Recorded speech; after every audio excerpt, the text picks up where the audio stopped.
Assalamualaikum warahmatullahi wabarakatuh.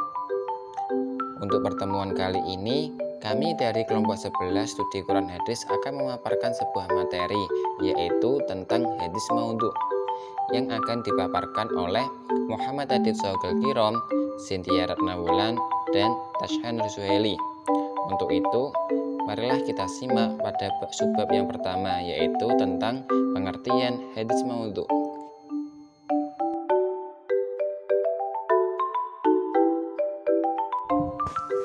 Secara bahasa, al-maudhu adalah isim maf'ul dari wado'a, yadu'u wado'an, yang mempunyai arti al-isqat, yang berarti meletakkan atau menyimpan. Al-iftira wal ihtilak adalah mengada-ngada atau membuat-buat, dan al-tarku yang berarti ditinggal. Pengertian hadis maudhu secara kebahasaan dan keistilahan mempunyai hubungan kesinambungan, cakupan makna, dan sasaran antara pengertian dan keadaannya. Yang pertama yaitu al-hittoh, berarti bahwa hadis maudhu adalah hadis yang terbuang dan terlempar dari kebahasaan yang tidak memiliki dasar sama sekali untuk diangkat sebagai landasan hujjah. Yang kedua yaitu al-isqat, berarti bahwa hadis maudhu adalah hadis yang gugur, tidak boleh diangkat sebagai hadis atau dasar istidlal. Yang ketiga yaitu al-islak, berarti bahwa hadis maudhu adalah hadis yang ditempelkan atau diklaimkan kepada Nabi Muhammad SAW agar dianggap berasal dari Nabi, padahal bukan berasal dari Nabi. Yang keempat yaitu al-ihtilak, berarti bahwa hadis maudhu adalah hadis yang dibuat-buat sebagai ucapan, perbuatan, dan ketetapan yang berasal dari Nabi, padahal bukan berasal dari Nabi. Menurut terminologi hadis maudhu terdapat beberapa pengertian. Di antaranya, menurut Imam Nawawi, definisi hadis maudhu adalah dia atau hadis maudhu itu adalah hadis yang direkayasa, dibuat-buat, dan hadis dhaif yang paling buruk. Meriwayatkannya adalah haram ketika mengetahui kepalsuannya untuk keperluan apapun, kecuali disertai dengan penjelasan. Ada juga yang berpendapat bahwa hadis maudhu adalah sesuatu yang dinisbatkan kepada Rasulullah SAW secara mengada-ngada dan dusta yang tidak beliau sabdakan, beliau kerjakan ataupun takrirkan.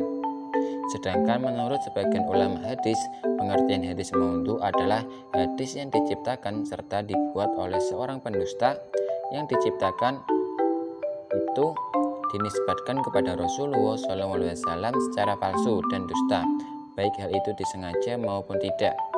Berdasarkan dari beberapa pengertian hadis maudhu menurut para ulama dan para ahli hadis yang telah disebutkan di atas, dapat disimpulkan bahwa hadis maudhu adalah hadis yang disandarkan kepada Rasulullah SAW secara dibuat-buat dan dusta, baik itu disengaja maupun tidak sengaja, padahal beliau tidak mengatakan, tidak memperbuatnya, dan tidak mentakrirkannya.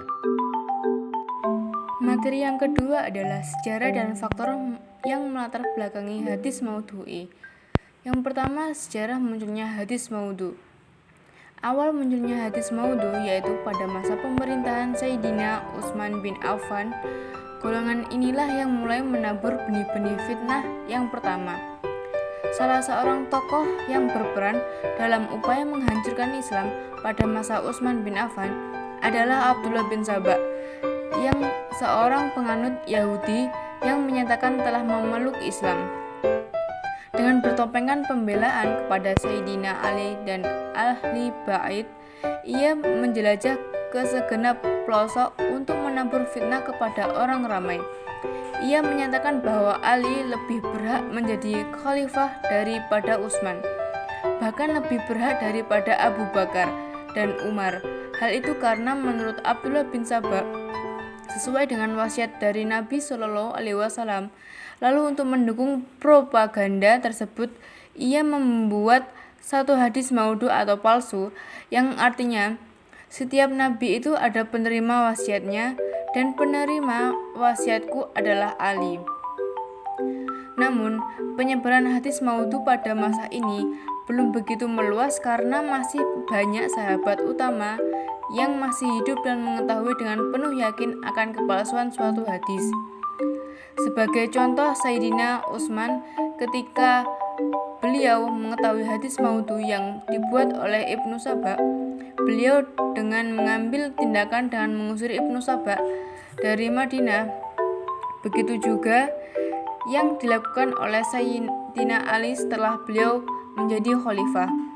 Walaupun begitu, tahap penyebaran hadis-hadis maudhu pada masa ini masih lebih kecil dibanding dengan zaman-zaman berikutnya. Hal ini karena masih banyaknya tabi'in yang menjaga hadis-hadis dan menjelaskan di antara yang lemah dan yang sahih. Dan juga karena zaman ini masih dianggap sezaman dengan Nabi Shallallahu Alaihi Wasallam dan dibuat oleh Nabi sebagai di antara sebaik-baik zaman.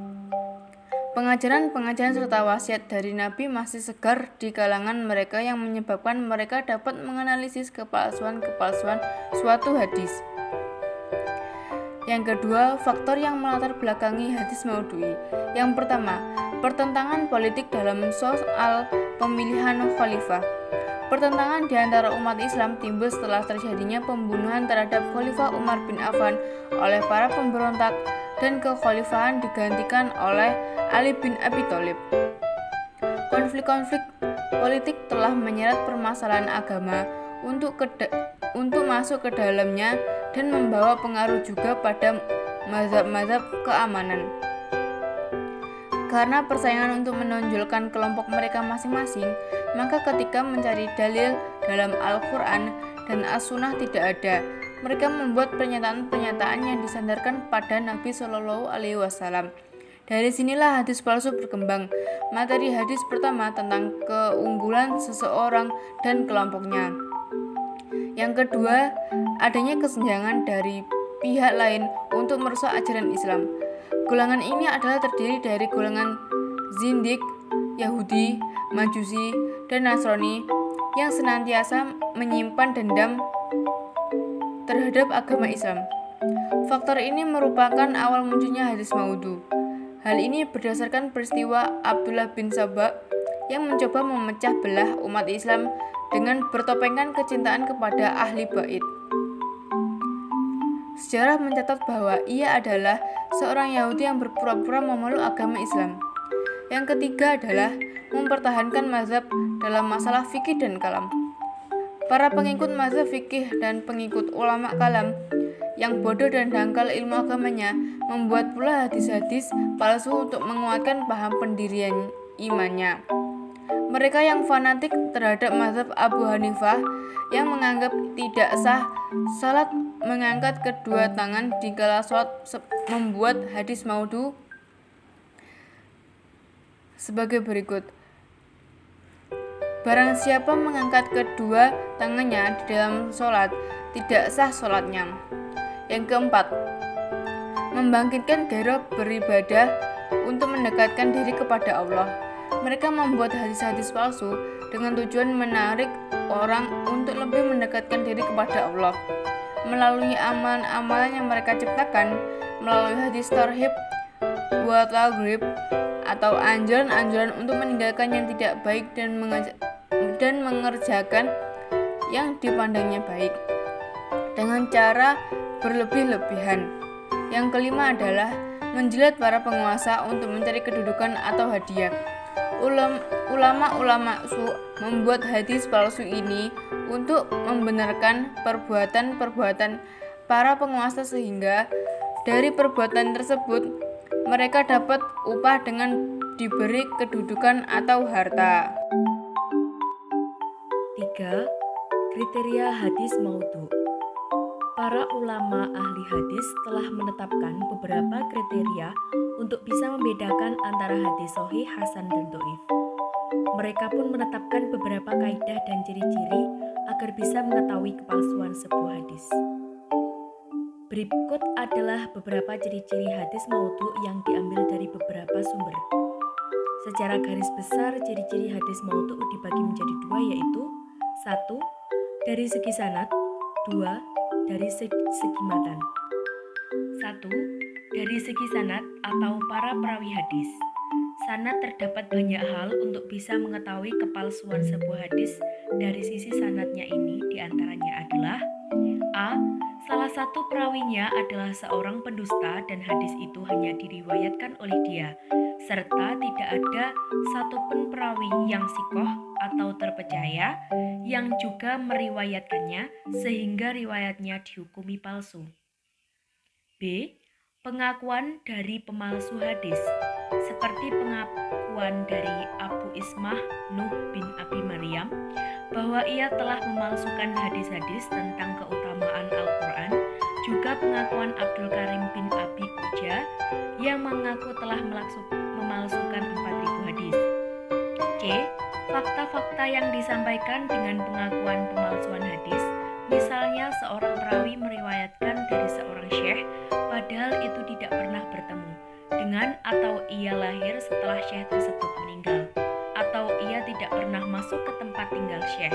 Hal ini dapat diketahui dari sejarah-sejarah hidup mereka dalam Alkitab-kitab yang khusus pembahasannya. D. Dorongan emosi pribadi perawi yang mencurigakan serta ta'assub terhadap suatu golongan. Contohnya seorang Syiah yang fanatik, kemudian ia meriwayatkan sebuah hadis yang mencela para sahabat atau mengagungkan ahlul bait. 2. Dari segi matan atau isi hadis. Di antara hal yang paling penting untuk bisa mengetahui kepalsuan sebuah hadis dari sisi ini adalah A. Tata bahasa dan struktur kalimatnya jelek. Sedangkan Rasulullah SAW adalah seorang yang sangat fasih dalam mengungkapkan kata-kata, karena beliau adalah seseorang yang dianugerahi oleh Allah SWT Jawami'ul Kalim. B. Isinya rusak karena bertentangan dengan hukum-hukum akal yang pasti, kaidah-kaidah akhlak yang umum, atau bertentangan dengan fakta yang dapat diindra manusia. Contohnya adalah sebuah hadis bahwasannya kapal Nabi Nuh tawaf keliling Ka'bah 7 kali, lalu sholat 2 rakaat di belakang makom Ibrahim. C. Bertentangan dengan nas Al-Quran, as-sunnah atau ijma' dan hadis tersebut tidak mungkin dibawa pada makna yang benar.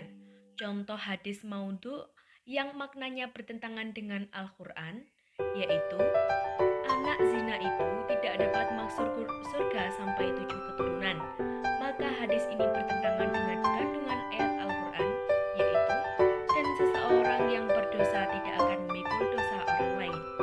Kandungan ayat tersebut menjelaskan bahwa dosa seseorang tidak dapat dibebankan kepada orang lain sampai seorang anak sekalipun dibebani dosa orang tuanya. D. Bertentangan dengan fakta sejarah pada zaman Rasulullah SAW, seperti hadis yang mengatakan bahwa Rasulullah SAW menggugurkan kewajiban membayar jizyah atas orang Yahudi Khaybar yang ditulis oleh Muawiyah bin Abu Sufyan dan disaksikan oleh Sa'ad bin Mu'az. Padahal telah ma'ruf dalam sejarah bahwa jizyah itu belum disyariatkan saat peristiwa perang Khaybar yang terjadi pada tahun 7 Hijriah. Karena jizyah baru disyariatkan saat perang Tabuk pada tahun 9 Hijriah. Juga Sa'ad bin Mu'az meninggal dunia ketika perang Khandaq 2 tahun sebelum peristiwa Khaybar, sedangkan Muawiyah baru masuk Islam pada waktu Fathu Makkah pada tahun 8 Hijriah. E. Menyebutkan pahala yang terlalu besar untuk amal yang terlalu ringan atau ancaman yang terlalu besar untuk sebuah dosa yang kecil. Hadis-hadis semacam ini banyak ditemukan dalam kitab-kitab mu'aziyah. Contohnya, barang siapa mengucapkan tahlil la ilaha illallah, maka Allah Subhanahu wa taala menciptakan dari kalimat itu seekor burung yang mempunyai 70.000 lisan, dan setiap lisannya mempunyai 70.000 bahasa yang dapat memintakan ampunan kepadanya. Bahkan perasaan halus yang diperoleh dari menyelami hadis secara mendalam dapat juga dijadikan pertimbangan dalam menentukan hadis maudhu. Demikian pemaparan yang dilakukan oleh kelompok 11. Apabila ada kurang lebihnya, kami mohon maaf, dan bila ada yang belum dipahami bisa ditanyakan pada kelompok kami. Sekian, wassalamualaikum